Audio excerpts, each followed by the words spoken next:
En jetant un regard rétrospectif sur la vie des Gabonais, il faut avoir le courage de le dire. Nous avons connu des hauts et des bas dans tous les domaines de la vie au quotidien, suivant que l'on soit proche ou loin du pouvoir.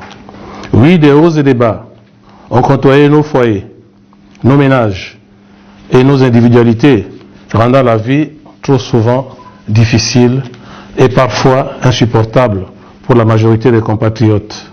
Je citerai pêle-mêle la flambée des prix menaçant fortement le panier de la ménagère, en faisant de l'acquisition des produits de première nécessité un parcours de combattant. Le petit déjeuner quasiment impossible, après l'augmentation drastique du prix du pain dont le poids dépend désormais du boulanger. La durée des communications téléphoniques désormais réduite d'un tiers, contrairement au temps habituel de communication pour le même coût.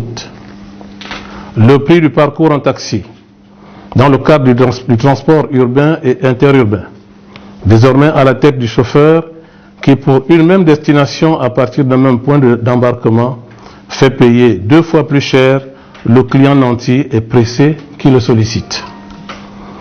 Des taxes multiples et excessives à l'origine de l'augmentation des factures d'eau et d'électricité, qui n'ont pas raison d'être compte tenu des nombreuses ressources nationales génératrices de fonds pour alimenter le budget de l'État et couvrir les dépenses, même non budgétisées. Le non-paiement ou le paiement partiel de la pension aux retraités depuis 2015, dont l'allocation pour la majorité d'entre eux constitue la seule source de revenus qui leur permet de couvrir les charges familiales et subvenir aux besoins de santé.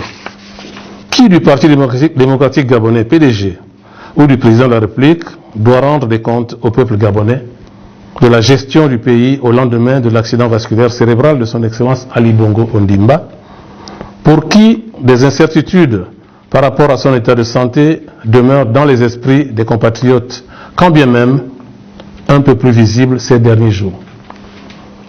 Pour alimenter le débat politique actuel, par rapport à cette situation, plusieurs voix s'élèvent. Celle favorable à une élection présidentielle ordinaire, avec tout ce que cela entraîne au vu des expériences du passé. Celle favorable à une transition concertée, c'est-à-dire hors constitution, conduite par, avec ou sans le pouvoir actuel, expérience dont on ignore encore les tenants et aboutissants. Celle enfin qui pense qu'il faut aller aux élections en faisant de messieurs Ali Bongo Ondimba et Jean Ping des non-partants. C'est donc de cette fourchette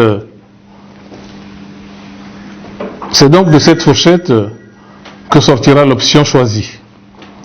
Si le format que va accorder le chef de l'État pour la concertation qu'il envisage permet d'en débattre. Dans tous les cas, pour ce deuxième mandat, outre le Covid-19 et les autres dépenses qui ont ruiné le budget de l'État, le président de la République, chef de l'État, et ses différents gouvernements devraient rendre compte aux Gabonais, à juste titre et à titre de rappel et de bilan, de la qualité des investissements qui font aujourd'hui l'objet de plébiscites, d'échecs, de retard de livraison, voire d'absence de résultats, c'est-à-dire des éléphants blancs. Le Rassemblement pour l'alternance pacifique et l'indépendance démocratique, donc le RAPID, suit dans le cadre des activités de la CDO, la coalition démocratique de l'opposition, et de la PG41, la plateforme des partis et groupements des partis politiques de l'opposition, l'évolution de la situation politique nationale et reste favorable à une concertation pour une transition et une alternance pacifique au sommet de l'État en République gabonaise.